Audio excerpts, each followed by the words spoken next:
تو چاند جو ہے اس کی جگہ لے لیتی ہے. رات میں چاند جو ہے کتنا خوبصورت لگتا ہے, وہ لائٹ بھی دیتا ہے. اور آج تو یہ چیزیں ہمیں اتنی پتہ نہیں چلتی, لیکن اس زمانے میں جب عرب کا زمانہ تھا, جہاں لائٹس ہی نہیں تھی, دیے گھروں میں جلتے تھے اور گھپ اندھیرا ہوتا تھا, اس میں جو اللہ جبھی تو یہ بار بار چاند کی اور ستاروں کی اور سورج کی جب بات کرتا ہے تو کائنات پر یہ چیزیں اس وقت پہ بہت زیادہ نمایاں ہوتی تھی. آپ یہ دیکھیں کہ جب ان کے روزے کھلنے کا یا بند ہونے کا ٹائم ہوتا تھا, تب بھی وہ آسمان پہ باریک جو دھاگے کی جیسے ایک سیاہ لکیر, اللہ کہتا ہے نا کہ جب ایک دھاگا سا نمایاں ہو جائے دونوں جو ہے ہورائزنس کے درمیان, تو روزہ بند کر دو. اب ہمیں یہ دیکھنے کی ضرورت ہی پیش نہیں آتی, کیونکہ ہماری اتنی بڑی بڑی بلڈنگز ہو گئی ہیں, ہمیں تو کچھ نظر ہی نہیں آ رہا ہوتا کہ ہم فلک کو دیکھنا بھی چاہیں تو ہمیں پراپر وہ نظر ہی نہیں آ رہی ہوتی کہ ہمارا جو ہے فلک کیسا ہے. ٹھیک ہے نا.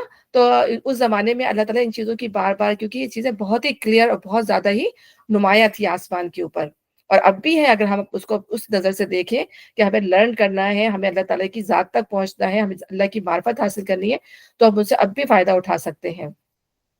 اور پھر ہم دیکھتے ہیں کہ وہ پوری ہماری زمین کی خوبصورتی کو بھی نمایاں کرتا ہے.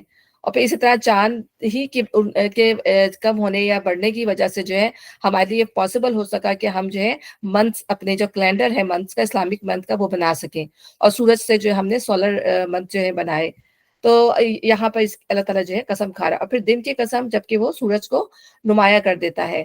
یعنی کیا ہوتا ہے کہ سورج کب نمایاں ہوتا ہے, جب دن نکل آتا ہے. دیکھتے ہیں کہ جب مشرق سے سورج نکلتا ہے تو آہستہ آہستہ آہستہ کیا ہوتا ہے کہ پورا دن, جب 12 بجے ٹائم ہوتا ہے تو ہم دیکھتے ہیں کہ سورج جو ہے پورا کو پورا نمایاں ہو جاتا ہے. تو دن جو ہے اصل میں بیسیکلی سورج کو نمایاں کرتی ہے.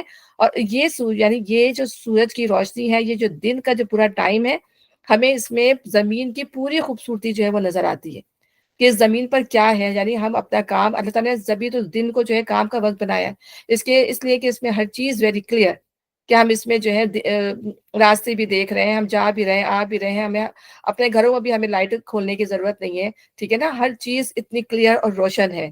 تو یہ جو ہے سورج کو نمایاں کر دیتا ہے. اور رات کی قسم جبکہ وہ سورج کو ڈھانک لیتی ہے, یعنی نائٹ جو ہے وہ کور کر دیتی ہے پوری ارتھ کو کمپلیٹلی.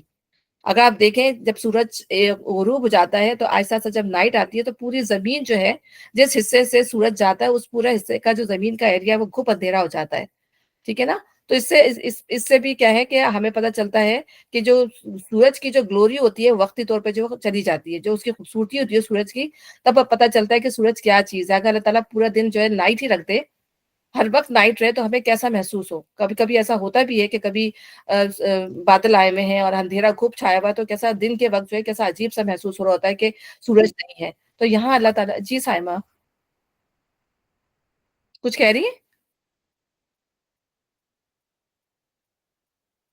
سائمہ کا ہینڈ ریز ہوا ہے تو میں سمجھ رہی تھی. میرا ایکچولی وائس بریک ہو رہی ہے بیچ میں. اچھا,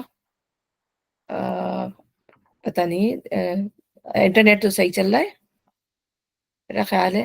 دیکھیں ابھی ہو رہی ہے کیا؟ تو پھر اب ٹھیک ہے, اب ٹھیک ہے. ٹھیک ہے. اچھا, اب یہاں پہ اس کے بعد اللہ تعالیٰ کس کی قسم کھا رہا ہے, اور آسمان کی قسم, اور ذات کی قسم جس نے اسے قائم کیا. یعنی اللہ تعالیٰ جو ہے, پھر اللہ تعالیٰ اپنے آسمان کی قسم کھاتا ہے, کیونکہ وہ ہمیں اللہ تعالیٰ کی جو ہے وہ گریٹر پاور کو, بہت زیادہ پاور کو شو کرتا ہے کہ وہ اسکائی جو ہے کتنا زیادہ اسٹرانگ ہے. تو اللہ تعالیٰ وہ کریٹر جس نے اس آسمان کو پیدا کیا, اس کے اندر یہ تمام نظام کائنات رکھ دیا, وہ خود کتنا زیادہ جو ہے وہ اسٹرانگ ہوگا اللہ سبحانہ تعالیٰ. اور اس کے بعد جو اللہ تعالیٰ فرما رہا ہے کہ اللہ تعالیٰ نے اس کو جب اسٹرانگ کیا, اس کے بعد اللہ تعالیٰ نے زمین کو بنایا. ٹھیک ہے نا.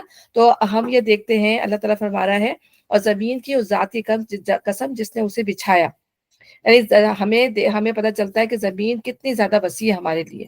جب ہم اس پہ سفر کرتے ہیں, اور جب مستقل سفر کرتے رہے ہیں, تو یہ سفر جو ہے, آپ دیکھیں دنیا میں لوگ پوری زمین کا چکر بھی لگا لیں, وہ پھر واپس اسی جگہ پہ آ جاتے ہیں. تو اپنی وسعت کے لحاظ سے زمین ایسی لگتی ہے جیسے کہ وہ لک لائک اینڈ لیس. حالانکہ وہ کیا ہے, کائنات کے اندر جو ایک کرہ ہے, ایک بالکل بال کی طرح کا ایک جو ہے آپ سیارہ ہے وہ, لیکن وہ اتنی زیادہ اللہ تعالیٰ نے اس کو پھیلا دیا ہے کہ انسان کوئی زندگی بھی سفر کرتے رہے تو اس کا سفر جو ہے کبھی ختم نہ ہو.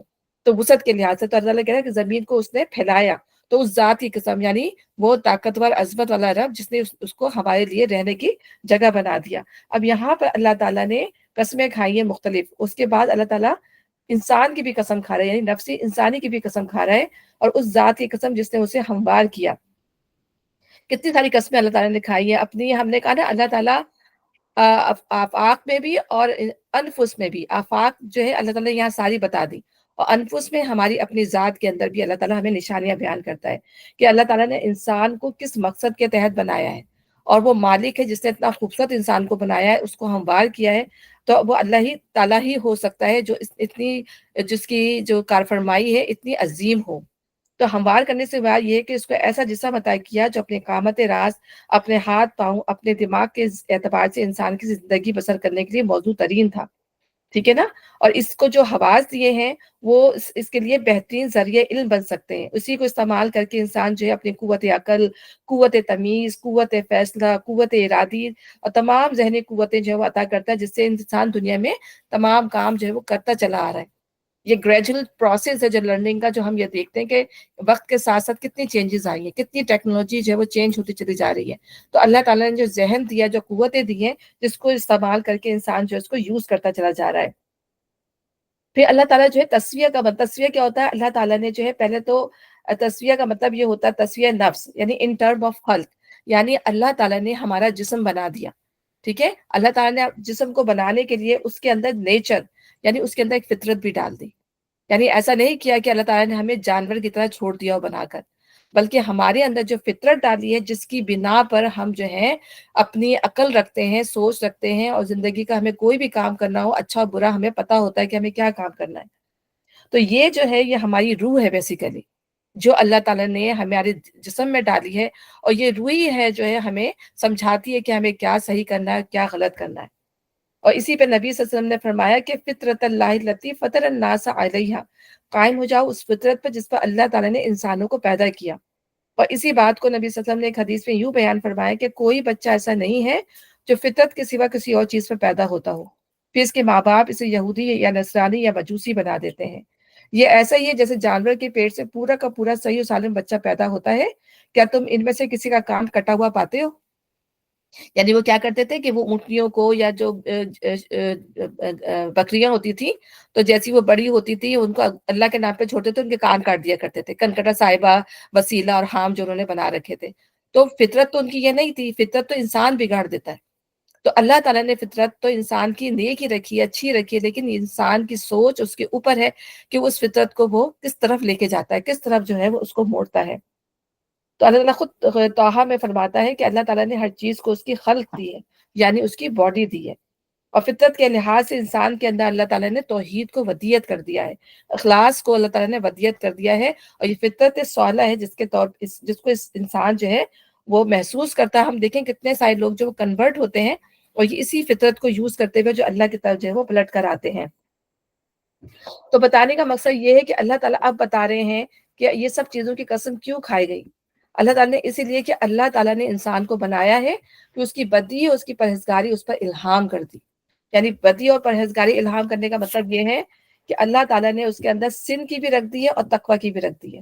یعنی ریکگنیشن آف سن اور فیئر آف اللہ, کہ انسان جو ہے اس سن کو اور اس یعنی فجور کو اور تقوی کو جو ہے ریکگنائز کر لے.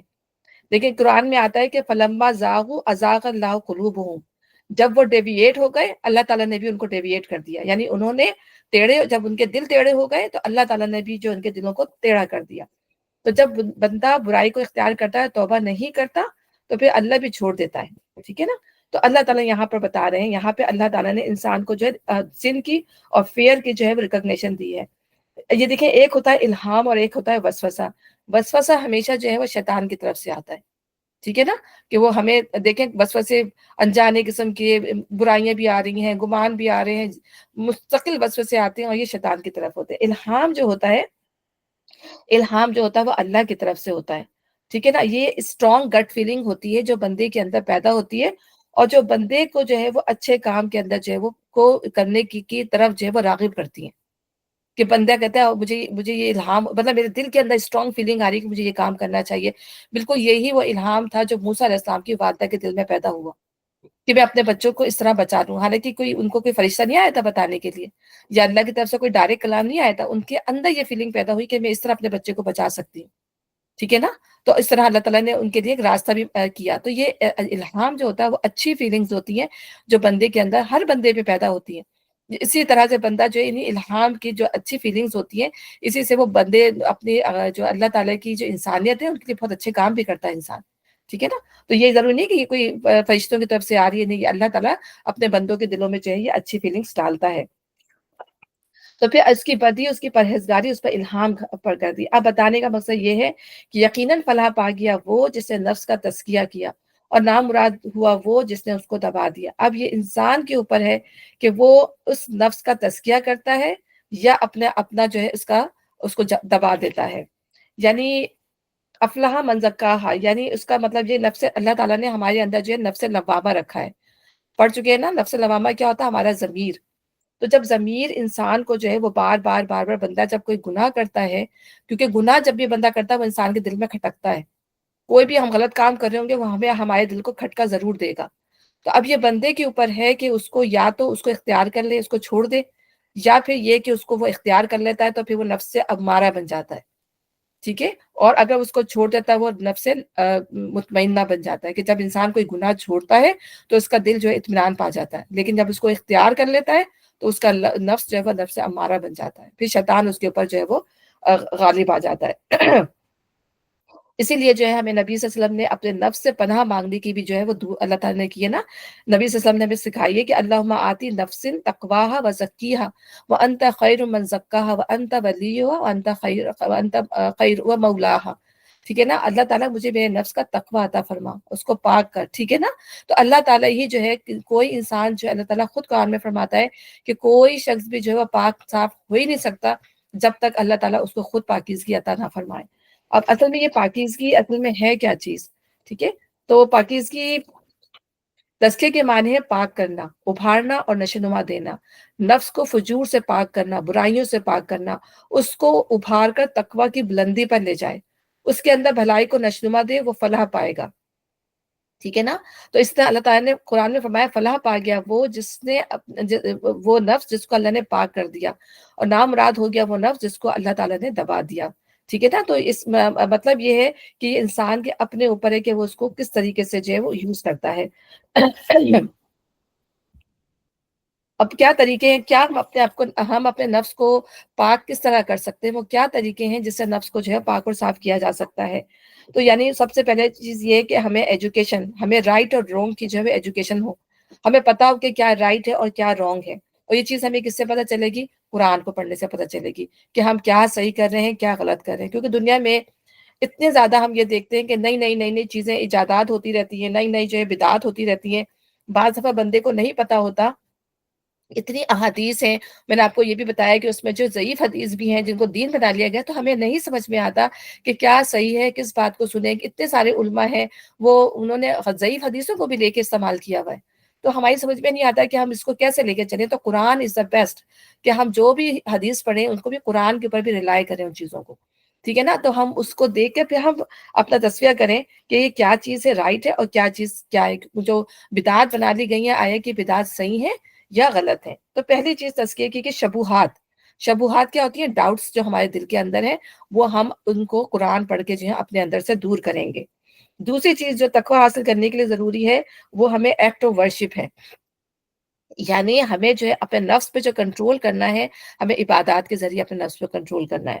تو اس سے جب ہم اپنا ایکٹ آف ورشپ کریں گے، عبادت کریں گے، اللہ تعالیٰ کی مخلوقات کی خدمت کریں گے، اس میں کیا ہوگا؟ اس سے ہماری شہوات یعنی ہماری ڈیزائرز ہیں اس کے اوپر جو ہے وہ اس پہ ضرب لگے گی، کیونکہ جب انسان جو ہے جب عبادات سے منہ موڑتا ہے، غفلت برتتا ہے، اللہ کے ذکر سے غفلت برتتا ہے، تو اس کی جو ڈیزائرز ہیں وہ اس کے اوپر اوور کم آ جاتی ہیں، تو وہ بھی انسان کو جو ہے وہ لگنے ان چیزوں کی طرف اللہ کی طرف جو ہے وہ آنے نہیں دیتی۔ تو ایجوکیشن آف دا قرآن ہمارا راؤٹس کو دور کرتا ہے، اور جو ہمارا ایکٹ آف ورشپ ہے وہ ہماری ڈیزائرز کو دور کرتا ہے، ٹھیک ہے نا؟ یہ بہترین چیز ہے ہمارے تزکیے کے لیے، دونوں چیزیں۔ اور تیسری چیز یہ کہ ہم جو ہے سنت سے ایڈہیر ہو جائیں، یعنی اپنے آپ کو سنت سے جوڑ لیں، کہ ہمارا جو بھی عمل ہو وہ قرآن و سنت کے مطابق ہو، کیونکہ کوئی عمل بھی جو ہے اگر اس کے اگینسٹ جائے گا تو وہ جتنا بھی اچھا ہمیں لگ رہا ہو وہ قبول نہیں ہوگا، وہ صرف ہماری خواہشات ہوں گی کہ ہم نے اتنا اچھا کر لیا اتنا اچھا کر لیا، لیکن وہ اللہ کیا جو ہے وہ قابل قبول نہیں ہوگا۔ اور پھر چوتھی چیز یہ کہ مستقل دعا کرنی ہے، اور وہی دعا اس کے علاوہ بھی جو ہے آپ اپنی اردو میں بھی دعا مانگ سکتے ہیں، اور وہی دعا جو میں پڑھ کے گئی ہوں کہ اللہم نفسی آتی تقواہا و زکیہا، یعنی نبی صلی اللہ علیہ وسلم نے ہمیں اس کی دعا کیا، نبی صلی اللہ علیہ وسلم اس کو مستقل پڑھا کرتے تھے، ٹھیک ہے نا. اور پھر اللہ تعالیٰ سے دعا کرتے ہیں اللہم طاہر قلبی من النفاق، میرے دل کو نفاق سے پاک کر دے، میرے عمل کو ریا سے پاک کر دے، میری آنکھوں کو خیانت سے پاک کر دے، میری زبان کو جھوٹ سے پاک کر دے، اور آنکھوں کی خیانت کو تیرے سوا کوئی نہیں جان سکتا. تو یہ انسان جو ہے ان تمام چیزوں کی مدد سے جو ہے تقوی حاصل کر سکتا ہے، تزکیہ حاصل کر سکتا ہے. ظاہر ہے اللہ سے دعا نہیں کریں گے، اللہ کی طرف نہیں پڑھیں گے پلٹیں گے، تو ہمارا کیسے ہم اپنا جو ہے نفس کا تزکیہ کر سکتے ہیں. پھر دوسری چیز اللہ نے بتایا، اور نامراد ہوا وہ جس نے اس کو دبا دیا. یعنی کیا ہوا، اس کے سامنے دونوں چیزیں آئیں، حق بھی آیا باطل بھی آیا، لیکن اس نے باطل کو اختیار کر لیا. تو جب فطرت انسان کی مس ہو جاتی ہے، ٹھیک ہے نا، تو اس کو پھر صحیح اور غلط کا کچھ پتہ نہیں ہوتا. ہم نے پڑھا نا کہ جب دل پر جو ایک دھبا پڑ جاتا ہے، ٹھیک ہے، جب انسان ایک گناہ کرتا ہے، اگر وہ اس کو توبہ کر کے مٹا نہ لے تو وہ دھبا آہستہ آہستہ بڑھ کے پورے دل کو جو ہے وہ مس کر دیتا ہے. تو پھر انسان کو نہیں پتہ چلتا کہ وہ کیا غلط کر رہا اور کیا غلط نہیں کر رہا. تو دونوں چیز، تو وہ یہی یہاں پہ اللہ تعالیٰ فرما رہے کہ وقت خواب من دساہا، اور نامراد ہو گیا جس نے اس کو دبا دیا. تو انسان اگر اپنی اصلاح نہ کرے، اپنے آپ کو اللہ تعالیٰ کی طرف نہ جھکائے، تو دل اس کا جو ہے پھر وہ فجور، فسق و فجور والا جو ہے وہ ہو جاتا ہے.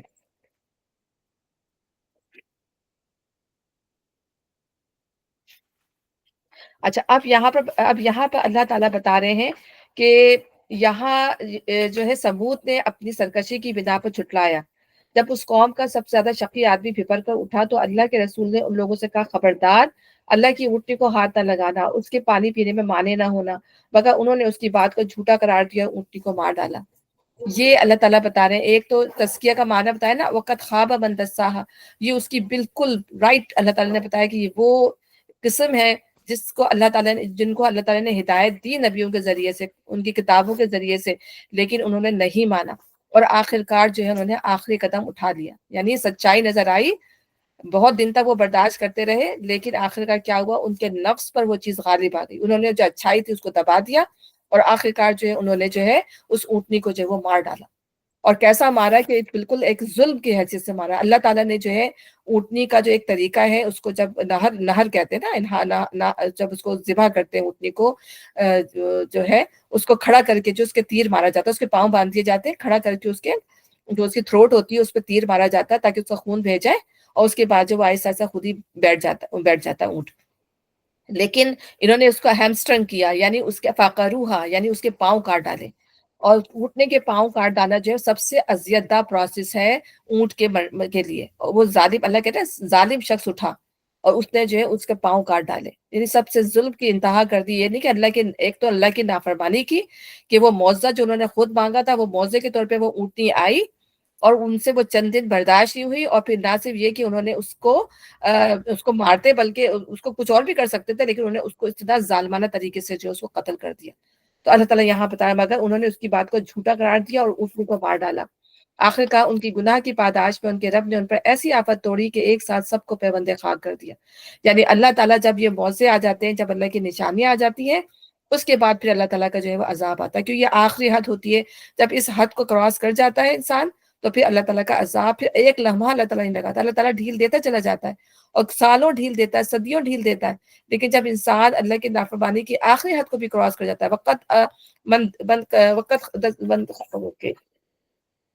وقت خواب من دساہا کی کیفیت ہو جاتی ہے، تو پھر اللہ تعالیٰ جو ہے وہ، چاہے انسان دنیا میں کوئی بھی کام کر رہا ہو، اللہ تعالیٰ جو ہے پھر اس کو ضرور، ایک ظالم ہے فرض کریں، اس کے گھر میں کوئی یتیم پل رہا ہے، ٹھیک ہے نا، یا کوئی اس کے گھر میں خادمہ ہے، جب ظلم کی انتہا کر دیتا ہے تو اللہ کا عذاب بھی کسی نہ کسی طور پہ جو ہے اس بندے پہ اتر پڑتا ہے. یہ اللہ تعالیٰ ظلم کا بدلہ بھی جو ہے دنیا کے اندر دکھا دیتا ہے. تو یہ تو اس نے بہت بڑا ظلم کیا تھا کہ اللہ کی دی ہوئی اونٹنی کو جو ہے وہ مار ڈالا تھا. تو آخر کار ان کی گناہ کی پاداش میں ان کے رب نے ایسی آفت توڑی کہ ایک ساتھ سب کو جو ہے پیوندے خاک کر لیا.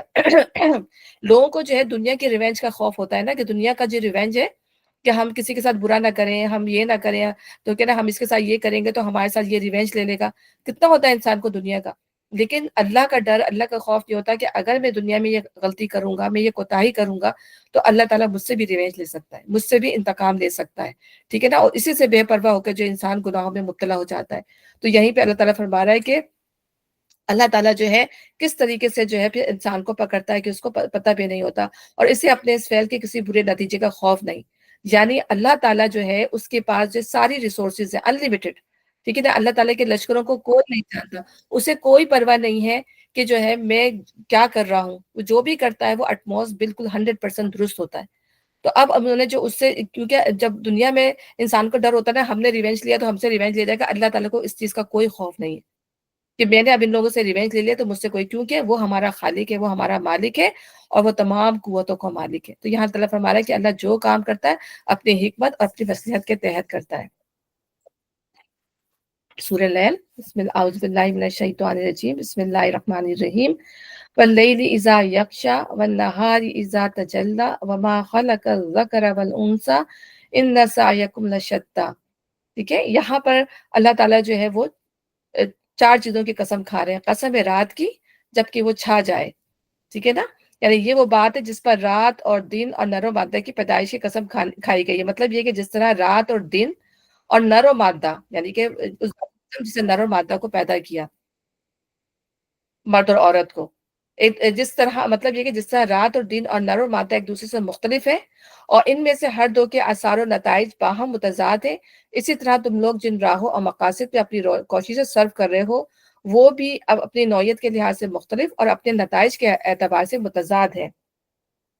اور ہم یہ بھی دیکھتے ہیں کہ اللہ تعالیٰ نے جو ہے ہمیں کتنی زیادہ ورائٹی دی ہے، ہمیں ٹری دیے، فلاور دیے، ڈسٹ، بس دنیا میں کتنی ورائٹی جو ہمیں نظر آتی ہے، ٹھیک ہے؟ اسی طرح اللہ تعالیٰ نے ہیومن بینگز کے اندر بھی جو ہے وہ ورائٹی رکھی ہے، یعنی وومنس اور جو ہے مرد اور عورت کی. اور پھر ہم یہ دیکھتے ہیں کہ اللہ تعالیٰ نے ان کے جو مرد اور عورت کو جو اللہ تعالیٰ نے بنایا ہے، ان کی فزیولوجی، ان کی سائیکالوجی، ان کی تھنکنگ، ان کی فیلنگز، ان کی ایبلٹیز، اللہ تعالیٰ نے ہر ایک کی جو ہے وہ ڈفرینٹ رکھی ہے.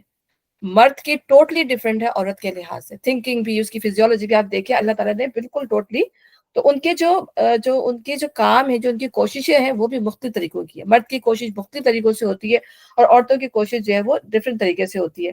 پھر ہم یہ دیکھتے ہیں کہ ان کی باڈیز بھی اللہ تعالیٰ نے ڈفرینٹ بنائی ہے، اس طرح ان کے رولز بھی جو ہے وہ مختلف ہیں، ٹھیک ہے نا؟ عورت کا رول کیا ہے اور مرد کا رول کیا ہے. اسی طرح جو ان کی ایفرٹ جو ہے وہ بھی ڈفرینٹ ہے، کس چیز کے لیے جو وہ ایفرٹ لگا رہے ہیں. اور ہم یہ بھی کہہ سکتے ہیں کہ وہ کوئی بھی جو ہے ایک دوسرے یہ نہیں کر سکتا کہ وہ جو ہے ایک بندہ جو ہے وہ دوسرے سے بیٹر ہے، کیونکہ اللہ تعالیٰ نے ان کو اسی لحاظ سے پیدا کیا ہے. اگر ایک عورت جو ہے وہ دین کے لیے کوشش کر رہی ہے اور ایک مرد بھی، تو اس کی کوشش کے لحاظ سے، اس کی ایفرٹ کے لحاظ سے جو ہے وہ بدلہ ملے گا. یہ نہیں ہوگا کہ مرد کو جو ہے اللہ تعالیٰ نے جو ہے اسٹرانگ بنایا تو مرد کو جو ہے وہ اللہ تعالیٰ زیادہ جو ہے فائدہ دے دے گا یا زیادہ اس کو جنتیں مل جائیں گی. نہیں، اگر عورت نے زیادہ ایفرٹ کی ہے تو اللہ تعالیٰ مرد سے زیادہ اس کو دے گا. تو یہ تو دنیا میں ہم لوگوں نے جو ہے وہ بنائی ہوئی ہے نا اللہ تعالیٰ نے، اور دنیا میں اللہ تعالیٰ نے بھی کی ہوئی ہے، قوام رکھا ہے مرد کو.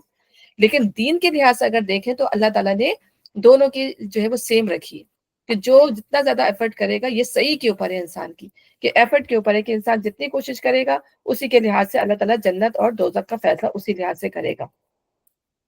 یہاں پر بتایا ہے، ٹھیک ہے نا؟ تو تین چیزیں، انسان کی جو کوشش جو ہے وہ تین قسم کی ہے، تین چیزیں شمار کی گئی ہیں، وہ تمام خوبیوں کی جامع. ایک یہ کہ انسان زد پرستی میں مبتلا نہ ہو، بلکہ کھلے دل سے اپنا مال، جتنا کچھ بھی اللہ نے اسے دیا ہے، اللہ اس کے بندوں کے حقوق ادا کرنے میں، نیکی اور بھلائی کے کاموں میں اور خلق خدا کی مدد کرنے میں صرف کرے. دوسرے یہ کہ اس کے دل میں خدا کا خوف ہو اور وہ اخلاق، اعمال، معاشرت، معیشت، غرض، اپنی زندگی کے ہر شعبے میں ان کاموں سے پرہیز کرے جو خدا کی ناراضی کے موجب ہو. تیسرے یہ کہ وہ بھلائی کی تصدیق کریں، ٹھیک ہے نا؟ یعنی بھلائی ایک وسیع المعنی لفظ ہے جس میں عقیدے، اخلاق اور اعمال تینوں کی بھلائی شامل ہے. عقیدے میں بھلائی کی تصدیق کہ آدمی شرک اور دوہریت اور کفر کو چھوڑ کر توحید اور آخرت اور رسالت کو مانے. اور اخلاق و اعمال میں بھلائی کی تصدیق یہ ہے کہ آدمی سے بھلائیوں کا صدور محض بے شعوری نہ ہو، بلکہ بالکل سمجھداری کے ساتھ ہو، ٹھیک ہے؟ بلکہ وہ خیر و صلاح کی اس نظام کو صحیح تسلیم کرے جو اللہ کی طرف سے دیا گیا ہے. تو یہ تمام چیزیں جو انسان کی کوششیں ان تمام چیزوں میں ہیں. تو جس نے، اب اللہ فرما رہا ہے کہ اب انسان یا مرد جو عورت ہیں، تو جس نے راہ خدا میں مال دیا اور اللہ کی نافرمانی سے پرہیز کیا اور بھلائی کو سچ مانا، جو ہم نے تینیں چیزیں پڑھی ہیں نا، اس کو ہم آسان رستے کی طرف سہولت دیں گے. یعنی اس کے لیے دین پر چلنا جو ہے وہ آسان ہو جائے گا. کیونکہ جب انسان اس حقیقت سے منہ موڑتا ہے کہ میں ایک اللہ کا بندہ ہوں تو دین پر چلنا جو ہے اس کے لیے, اس کو ایکسیپٹ کرنا جو ہے اس کے لیے جو ہے مشکل ہو جاتا ہے. تو جب انسان جو ہے ان چیزوں کو مان لیتا ہے تو اللہ تعالیٰ جو ہے اس کے لیے جو ہے وہ آسانیاں پیدا کر دیتا ہے. تو اللہ تعالیٰ خود قرآن میں کہتا ہے کہ جو شخص نیک عمل کرے, خواہ وہ مرد ہو یا عورت, اور ہو وہ مومن, اسے ہم اچھی زندگی بسر کرائیں گے. تقوی والی جو ہے وہ صالح زندگی اللہ تعالیٰ جو ہے اس کو کروائیں گے. اور اسی طرح اللہ تعالیٰ نے فرمایا کہ یقیناً جو لوگ ایمان لائے اور جنہوں نے نیک عمل کیے, رحمان ان لوگوں کے لیے دلوں میں محبت پیدا کر دے گا. یعنی ایمان ایک ایسی چیز ہے جس سے اللہ تعالیٰ آپس میں ایک دوسرے کے لیے جو ہے وہ محبت پیدا کرتا ہے. ابھی میں جو ہے ایک کنورٹڈ مسلمان کا جو وہ پڑھ رہی تھی, تو وہ ایک کنورٹڈ مسلمان جو تھا وہ پہلے جو ہے بہت پب وغیرہ میں جایا کرتے تھے, اور وہاں پر وہ دیکھتے تھے کہ جیسے ہی کوئی کھانے کی لگی تو سارے ایک دوسرے پہ ٹوٹ پڑتے تھے, یعنی شراب جہاں پہ جو محفلیں ہوتی ہیں تو بہت زیادہ جو ہے لوگ, مطلب کسی کو مل رہا ہے کسی کو نہیں, اور جو اسٹرانگ ہوتا تھا وہ زیادہ کھا لیتے تھا, اور جو بیچارے کمزور ہوتے تھے ان کو بعد میں ملتا تھا. جب اس نے اسلام قبول کیا, جو پہلی دفعہ وہ مسجد میں رمضان کھولنے کے لیے گیا تو وہ اتنا زیادہ ہنگری ہو رہا تھا, تو اس نے کہا کہ آپ نے حمزہ ڈین کے بارے میں پڑھا ہے کہ نہیں, جب وہ ایمان لانے کا اس کو اپنا قصہ بتاتا ہے کہ جب وہ میں پہلی دفعہ گیا جو ہے مسجد کے اندر, میں نے کہا, اور کہہ رہے اتنے وسیع ورائٹی کھانے کی, تو اس نے کہا دیکھو بس اب دیکھنا لوگ ٹوٹ پڑیں گے دسترخوان کے اوپر نا, تو کیونکہ سب بھوکے ہیں اور کس کو ملتا ہے کس کو نہیں. کہتا بھائی ریڈی ہو جاؤ, میں بھی ریڈی, اپنے آپ کو نا ریڈی کرنے لگا, بس ٹوٹ پڑنا ہے. تو کہیں جیسی اذان ہوئی, کہتے میں تو نقشہ ہی دیکھ کے حیران رہ گیا کہ وہاں تو لوگ ایک دوسرے کو دے رہے تھے بجائے لینے کے, لوگ کھجور دے رہے ہیں, کسی کو سب کو پلیٹیں بانٹ رہے. تو کہنے لگا کہ انسان دیکھو, مطلب یہ چیز ہمیں کیا سکھاتی ہے کہ عدل احسان, انسان ایک دوسرے کے لیے جو ہے وہ اپنے اندر وہ ظرف پیدا کرے کہ بھوک سب کو لگی ہوئی ہوتی ہے, لیکن آپ دیکھیں مسجدوں میں ہمیں یہ چیز نظر آ رہی ہوتی ہے. جب روزہ کھولیں جانا بھی چاہیے, بلکہ ہم جا ہی نہیں پاتی ہوں میں تو, ظاہر ہسبینڈ کی جاب اس طرح ہوتی ہے کہ ہمیں یہ چیزیں دیکھنی چاہیے کس طرح ایثار و قربانی, کہ اس وقت انسان کی کیفیت ایسی ہوتی ہے کہ سب سے پہلے میں کھا لوں. لیکن آپ یہ دیکھیں کہ کس طرح انسان ایک دوسرے کو جو ہے وہ بانٹ رہا ہوتا ہے. سعودیہ میں بھی یہ چیز نظر آتی ہے کہ رمضانوں میں کس طرح وہ جو ہے وہ کھلے عام جو ہے وہ بٹ رہا ہوتا ہے. تو اس چیز نے اس کے دل میں کتنی چیز یہ تقویت پیدا کی ہوگی کہ ایک عام انسان, ایک عام جو دنیا کی زندگی, اس میں کیسا انسان ٹوٹ پڑتا ہے. لیکن اسلام جو ہے ہمیں, اگر ہم صحیح معنوں میں اسلام کو قبول کرنے والے ہیں, صحیح معنوں پہ جو ہے اس کے راستے میں چلنے والے ہیں, کیونکہ آج ہم مسلمان ہو کے بھی ہم وہ چیز نہیں دکھا رہے ہوتے. ہماری لائنوں میں اب آپ دیکھیں کہ بسوں کے لیے لائن لگا رہے ہیں تو ٹوٹے پڑ رہے ہیں. گروسری لائن سب سے زیادہ جو ہے مسلمان جا کے گروسری لائن کے اندر جو آپس میں ایک دوسرے کو دھکے مار رہے ہیں اور آگے پیچھے کر رہے ہیں, سب کیا کر رہے ہوتے ہیں. ہر جگہ مسلمانوں نے جو ہے اپنا نام جو ہے بدنام کیا ہوا ہے. سعودی عرب سے وہ نکالے جا رہے ہیں, امریکہ سے وہ نکالے جا رہے ہیں, اپنی غلط کاموں کی وجہ سے, اپنی غلط حرکتوں کی وجہ سے. تو جب انسان ایمان قبول کرتا ہے, جب ایمان پر آتا ہے, تو وہ اس کو صحیح اس کے ساتھ جو ہے اس کو قبول کرے, اس کی تمام اخلاقیات کو ساتھ لے کے چلے, تبھی اللہ تعالیٰ جو اس کو آسان راستے کی طرف سہولت دے گا. ورنہ ایسے ایمان کا کوئی فائدہ نہیں کہ انسان کہے کہ میں ایمان لایا, میں مسلمان ہوں, لیکن حرکتیں جو ہے ہم اپنی چینج نہ کریں, اور پھر ہم کیسے جو ہے اللہ تعالیٰ کے راستے پہ چلیں گے, کیسے ہمیں جو ہے وہ ہدایت ملے گی. میں اپنے لیے بھی یہ بات کرتی ہوں. پھر ایسے انسان کو اللہ تعالیٰ کہتا ہے کہ ہم اس کو نفس مطمئنہ بنا دیتے ہیں. ایسا نفس جو اللہ کے راستے میں چلنے والا ہوتا ہے, پھر وہ نفس مطمئنہ بنتا ہے. اللہ تعالیٰ میں توفیق عطا فرمائے اللہ تعالیٰ. اور جس نے بخل کیا اور اپنے خدا سے بے نیازی برتی اور بھلائی کو جھٹلایا, ہم اس کو سخت راستے کی طرف سہولت دیں گے. یعنی شیطان کیا کرتا ہے انسان کو, شیطان جو فقر اور فحشاء کا آپ کو حکم دیتا ہے, جبکہ اللہ تعالیٰ جو مغفرت اور فضل کا وعدہ فرماتا ہے قرآن کے اندر ہے نا. تو جب انسان کے اندر بخل اور تنگ دلی جو ہے وہ پیدا ہوتی ہے, وہ شیطان کی طرف سے ہوتی ہے. تو جب انسان بخل کرتا ہے تو یہ سوچ لے, جب ہمارے دل میں تنگی آتی ہے تو ہم یہ سوچ لیں گے شیطان کا وسوسہ ہے, شیطان کا بہکاوا ہے, تو فوراً جو ہمیں اٹینشن ہو جانا چاہیے کہ ہمیں ایسا نہیں کرنا. پھر تو بھی انسان کرتا ہے, بے نیازی بھی برتتا ہے, اور پھر جو ہے صحیح جو حق اس کے سامنے آ رہا ہوتا ہے اس کو بھی جھٹلا دیتا ہے. خاص طور پہ ان لوگوں کی بات کی گئی ہے جو نہیں مانتے اللہ تعالیٰ کو, جو کافر تھے, جو مکہ کے لوگ تھے. آیات اس منظر میں شامل ہوئی ہے, لیکن ہم سب بھی اپنے آپ کا, اگر ہم اپنا محاسبہ کریں, ہم بھی اپنے آپ کو اس کے اندر شامل کر کے دیکھ سکتے ہیں. جس لحاظ سے عام طور پر لوگ اس آدمی کو بخیل کہتے ہیں جو روپیہ جوڑ جوڑ کر رکھتا ہے, اسے نہ اپنے اوپر خرچ کرتا ہے نہ اپنے بال بچوں پر, بلکہ اس بخل سے مراد راہ خدا میں نیکی اور بھلائی کے کاموں میں مال صرف نہ کرنا ہے. اور اس لحاظ سے وہ شخص بھی بخیل ہے جو اپنی ذات پر, اپنے عیش و آرام پر, اپنے دلچسپیوں پر اور تفریحوں پر تو خوب دل کھول کر مال لٹاتا ہے, مگر کسی نیک کام کے لیے اس کی جیب سے کچھ نہیں نکلتا, یا اگر نکلتا بھی ہے تو یہ دیکھ کر نکلتا ہے کہ اس کے بدلے سے شہرت, نام و نبوت اور کس قسم کی جو ہے منافعت حاصل ہوتی ہے. بے نیازی برتنے سے مراد یہ کہ آدمی دنیا کے مادی فائدوں ہی کو اپنی ساری تگ و دو اور محنت تو کوشش کا مقصود بنا لے اور اللہ سے بالکل مستغنی ہو کر اس بات کی کچھ پرواہ نہ کرے کہ کس کام سے وہ خوش اور کس کام سے وہ ناراض ہوتا ہے. ٹھیک ہے نا، شادی بیاہوں کی محفلیں، موت کی محفلیں ہیں، ٹھیک ہے نا، ان تمام کاموں میں تو وہ خوب پیسہ صرف اپنا نام و نمود کے لیے، لیکن جہاں اللہ کے معاملے میں کسی مفلس کی مدد کرنی ہے، کسی یتیم کی مدد کرنی ہے، اس معاملے میں جو ہے وہ اپنے آپ اپنا ہاتھ جو ہے وہ روک لیتا ہے.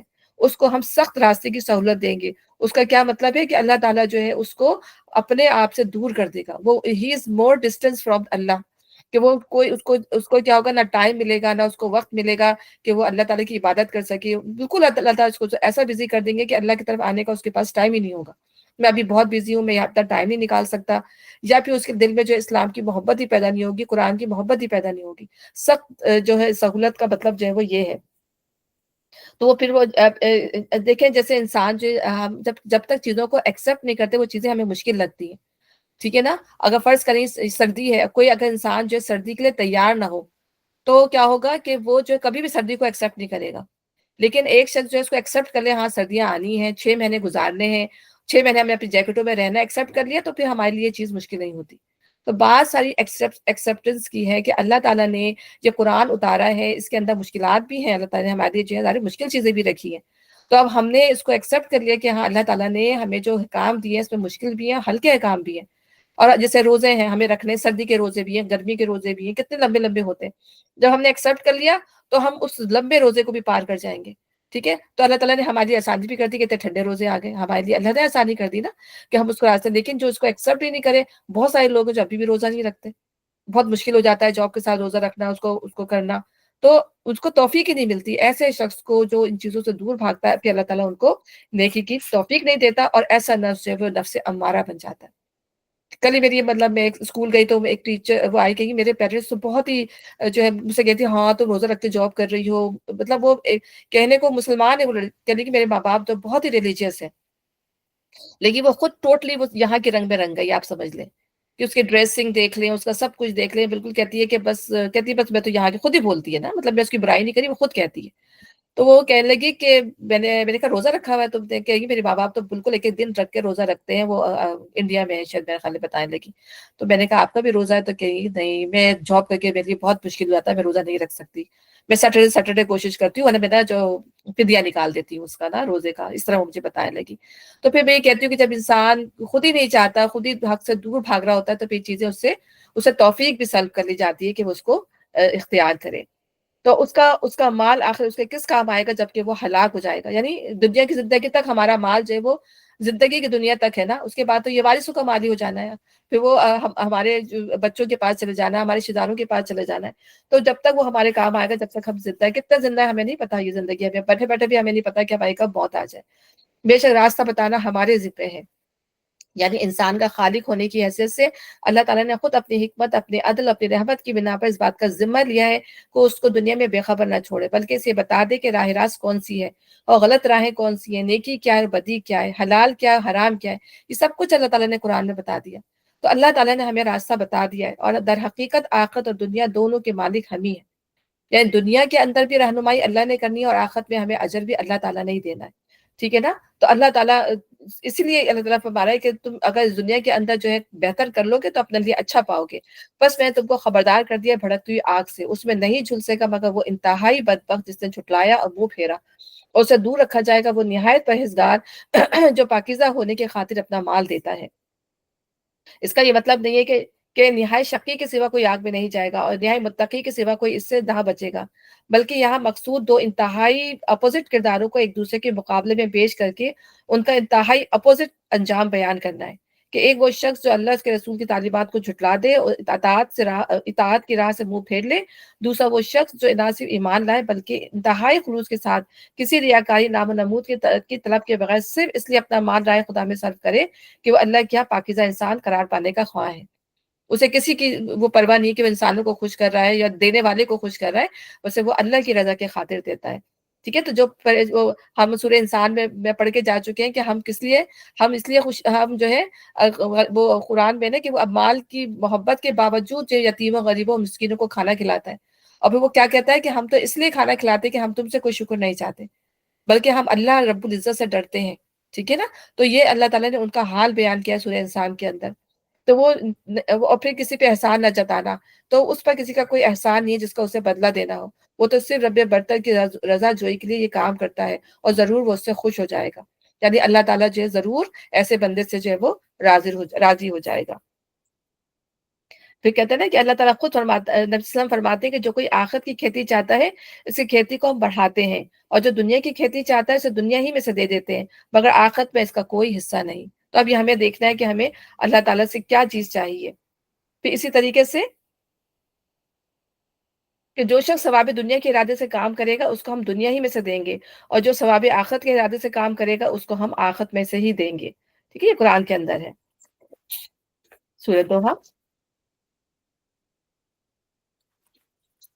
سورۃ دوحہ جو ہے مکی سورہ ہے، اس کا پس منظر یہ اس کا مضمون جو ہے وہ مکی سورہ سے ریلیٹڈ ہے، اور اس سے روایت سے معلوم ہوتا ہے کہ کچھ مدت تک وحی کے نزول کا سلسلہ بن رہا، جس سے حضور سخت پریشان ہو گئے، اور بار بار آپ کو یہ اندیشہ لاحق ہو رہا تھا کہ کہیں مجھ سے کوئی ایسا قصور تو نہیں ہو گیا جس کی وجہ سے میرا رب مجھ سے ناراض ہو گیا ہے اور اس نے مجھے چھوڑ دیا۔ اس پر آپ کو اطمینان دلایا گیا ہے کہ وحی کے نزول کا سلسلہ کسی ناراضی کی بنا پہ نہیں روکا گیا، بلکہ اس میں وہی مصلحت کار فرما تھی جو روز روشن کے بعد رات کا سکون طاری کرنے میں کار فرما ہوتی ہے، یعنی وہی کی تیز دوشی اگر آپ پر برابر پڑتی رہتی تو آپ کے اعصاب اسے برداشت نہ کر سکتے تھے، اس لیے بیچ میں وقفہ دیا گیا تاکہ آپ کو سکون مل جائے۔ یہ کیفیت حضور پر نبوت کے ابتدائی دور میں گزرتی تھی، جبکہ ابھی آپ کو وحی کے نزول کی شدت برداشت کرنے کی عادت نہیں پڑی تھی۔ بالکل شروع کی آیات ہے نا، شروع کی صورتیں ہیں ساری، اس بنا پر بیچ بیچ میں وقفہ دینا ضروری ہوتا تھا۔ اس کا موضوع رسول صلی اللہ علیہ وسلم کو تسلی دینا اور مقصد اس پریشانی کو دور کرنا ہے جو نزول وحی کا سلسلہ رک جانے سے آپ کو لاحق ہو گئی تھی۔ اب پڑھتے ہیں، بسم اللہ الرحمن الرحیم، والضحی واللیل اذا سجا ما ودعک ربک وما قلی وللآخرۃ خیر لک من الاولی ولسوف یعطیک ربک فترضی۔ قسم ہے روز روشن کی اور رات کی جبکہ وہ سکون کے ساتھ طاری ہو جائے۔ ٹھیک ہے نا، یعنی اللہ تعالیٰ خود فرما رہا ہے کہ جب رات جب ہوتی ہے، جب رات دیکھیں دن میں تو ہمارے بہت کام ہوتے ہیں، کتنا انسان جو ہے وہ بزی رہتا ہے، ٹھیک ہے، ہمیں تو کیلولا حالانکہ ایک سنت ہے، دیکھیں ہمیں تو کیلولا کرنے کا ٹائم ہی نہیں ملتا، ہم لوگ دنیا کی اس میں اتنے بزی ہو جاتے ہیں، تو رات ہم طاری ہوتی ہے تو کتنا پرسکون انسان بھی، چلو رات ہوگی تو آرام سے اطمینان سے ہم سوئیں گے۔ تو اے نبی تمہارے رب نے تم کو ہرگز نہیں چھوڑا، نہ وہ ناراض ہوا۔ روایات سے معلوم ہوتا ہے کہ کچھ مدت تک رسول اللہ صلی اللہ علیہ وسلم پر وحی کا نزول بند رہا، مختلف روایات میں یہ مدت مختلف بیان کی گئی ہے۔ بہرحال یہ زمانہ اتنا طویل تھا کہ نبی صلی اللہ علیہ وسلم پر سخت غمگین ہو گئے، اور مخالفین بھی آپ کو تانے دینے لگے تھے، کیونکہ نبی پر جو نئی صورت نازل ہوتی تھی اسے آپ لوگوں کو سنایا کرتے تھے۔ اس لیے جب اچھی خاصی مدت تک آپ نے کوئی نئی وحی لوگوں کو نہیں سنائی تو مخالفین نے سمجھ لیا کہ وہ سرچشمہ بند ہو گیا جہاں سے کلام آتا تھا۔ ٹھیک ہے، اور ایک روایت میں ہے کہ جب جبرائیل علیہ السلام کے آنے کا سلسلہ رک گیا تو مشرکین نے کہنا شروع کر دیا کہ محمد صلی اللہ علیہ وسلم کو ان کے رب نے چھوڑ دیا۔ ابو لہب کی بیوی ام جمیل نے جو حضور کی چچی ہوتی تھی اور جس کا گھر حضور کے مکان سے ملا ہوا تھا، آپ سے کہا معلوم ہوتا ہے کہ تمہارے شیطان نے نعوذ باللہ تمہیں چھوڑ دیا ہے۔ ٹھیک ہے نا، اور اس کے علاوہ ایک اور روایت ہے کہ کئی روز تک جبرائیل کی آمد رک جانے سے نبی پریشان ہو گئے اور مشرکین کہنے لگے کہ ان کا رب ان سے ناراض ہو گیا اور اس نے انہیں چھوڑ دیا ہے۔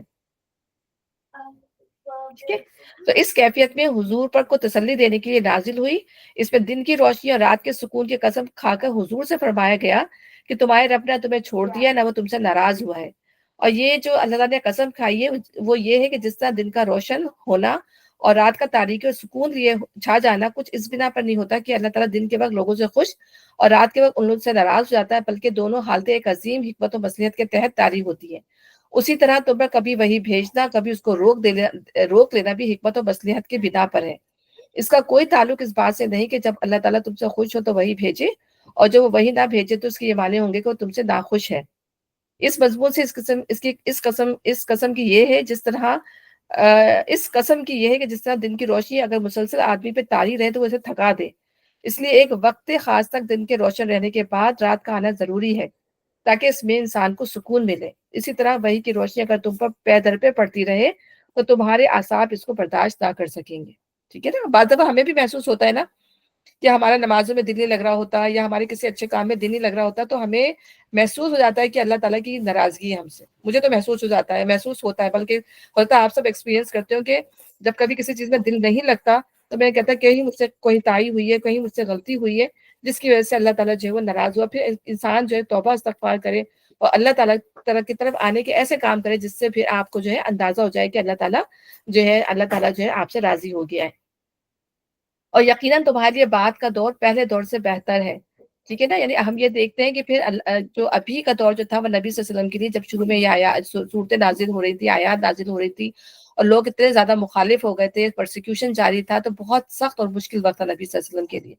تو اللہ تعالیٰ نے پہلے ہی آپ کو یہ خوشخبری دے دی کہ جیسے جیسے وقت گزرے گا آپ کے حالات جو ہے وہ بہتر ہوتے جائیں گے، ٹھیک ہے. اور ہم یہ دیکھتے ہیں کہ جب نبی صلی اللہ علیہ وسلم جو ہے مدینہ لے گئے تو اللہ تعالیٰ نے کس طریقے سے آپ کو ایک کے بعد جنگ میں فتوحات دی، اور کس طرح مال غنیمت آنے لگا، اور کس طرح جو ہے اسلام جو ہے وہ کہاں سے کہاں پورے جو ہے تقریباً پورے عرب میں آپ کی انتقال سے پہلے جو عرب کا جو پورا ایریا تھا اسلام جو ہے اس میں پھیل چکا تھا، اور کہاں دوسری جگہوں تک بھی جو ہے روم اور وہاں تک بھی جو ہے وہ پہنچ چکا تھا. تو اللہ تعالیٰ یہی بتا رہے ہیں کہ یقیناً تمہارے لیے بعد کا دور پہلے دور سے بہتر ہے، اور عنقریب تمہارا رب تم کو اتنا دے گا کہ تم جو ہو وہ خوش ہو جاؤ گے. یعنی اگرچہ دینے میں کچھ دیر تو لگے گی، لیکن وہ وقت دور نہیں جب تم پر تمہارے رب کی عطا و بخشش کی وہ بارش ہوگی کہ تم خوش ہو جاؤ گے. یہ وعدہ حضور کی زندگی میں اس طرح پورا ہوا کہ سارا ملک عرب جنوب کے سواحل سے لے کر شمال میں سلطنت روم کی شامی اور سلطنت فارس کی عراقی سرحدوں تک بحر احمر تک آپ کے زیر نگی ہو گیا، اور جو طاقت بھی سے ٹکرائی وہ پاش پاش ہو کر رہ گئی. کلمہ لا الہ الا اللہ محمد رسول اللہ سے پورا ملک گونج اٹھا، جس میں مشرکین اور اہل کتاب اپنے جھوٹے کلمے بلند رکھنے کے لیے آخری دم تک ایڑی چوٹی کا زور لگا چکے تھے. لوگوں کے سر صرف سر ہی اطاعت میں نہیں جھک گئے بلکہ ان کے دل بھی مسخر ہو گئے. یعنی ہم یہ دیکھتے ہیں کہ تاریخ کو بدلنے میں صدیاں لگتی ہیں. ہم یہ دیکھتے ہیں بنی اسرائیل کی تاریخ تقریباً 2-2.5 ہزار کی تاریخ، کتنا ٹائم لگا ان کے عروج و زوال میں. لیکن ہم یہ دیکھتے ہیں کہ نبی صلی اللہ علیہ وسلم کی تاریخ صرف اور صرف 23 سال کی تاریخ ہے. اگر دیکھیں کہ 23 سال جو تھا وہ بہت ہی چھوٹا وقت ہے، اور اس میں جو ہے اللہ تعالیٰ نے کس طریقے سے دین کو کہاں سے کہاں جو ہے وہ پہنچا دیا. نبی صلی اللہ علیہ وسلم کو، صحابہ کرام کو کس عروج پر اللہ تعالیٰ نے کہ جو رہتی دنیا تک وہ ہمارے لیے ایک جو ہے وہ تاریخی مثال بن گئی ہے، ٹھیک ہے نا. لیکن بنی اسرائیل کی وہ جو مثال تھی، انہوں نے اپنی مثال کو ختم کر دیا نا. ہمیں اس کی مثال سے اللہ تعالیٰ غضب کا شکار ہو گئے. لیکن ان کو جو اللہ تعالیٰ نے عروج دیا، انہوں نے اپنے صحابہ کرام نے اس عروج کو جو ہے وہ آگے نبی صلی اللہ علیہ وسلم کے بعد بھی جو اس کو چھوڑا نہیں، انہوں نے پھر کہاں کہاں تک اسلام کو نہیں پھیلایا، کہاں کہاں تک جو ہے عروج نہیں پہنچایا. تو یہ اللہ تعالیٰ نے ان کی اس غرض کا یا ان کی جو اس ثابت قدمی کا، اس محبت کا اللہ تعالیٰ نے ان کو صلہ دیا جو انہوں نے اللہ کے راستے میں جو ہے وہ کی. تو اللہ تعالیٰ یہی فرما رہا ہے. کیا اس نے پھر فرما رہا ہے کیا اسے تم کو یتیم نہیں پایا اور پھر ٹھکانہ فراہم کیا. یعنی اب اللہ تعالیٰ اپنے احسانات نبی صلی اللہ علیہ وسلم پر فرما رہا ہے کہ آپ پریشان نہ ہو کہ جب تم یتیم تھے تو اللہ تعالیٰ نے آپ کو کس طریقے سے گریجولی اللہ تعالیٰ نے آپ کو بہت اچھے ہاتھوں میں پلوایا. یعنی آپ پیدا کیا ہوئے تھے؟ آپ یتیم پیدا ہوئے تھے، ٹھیک ہے نا. دو مہینے یعنی کہ آپ 2 مہینے پہلے ہی آپ کے پیدائش سے آپ کے والد کا انتقال ہو گیا، اور اس کے بعد جو ہے 6 سال کے بعد ہی پھر ماں کی شفقت میں پلے، پھر 6 سال کے بعد ماں کا انتقال ہو گیا. پھر دادا نے کتنی محبت سے پالا، ٹھیک ہے. پھر دادا کی محبت کے بعد جو ہے پھر چچا نے کتنی محبت سے، یعنی اپنی تمام اولاد کے اوپر آپ کو فوقیت دیتے تھے، آپ سے محبت کرتے تھے سب سے زیادہ. تو اللہ تعالیٰ نے بہترین ہاتھوں میں جو ہے وہ آپ کو پلوایا.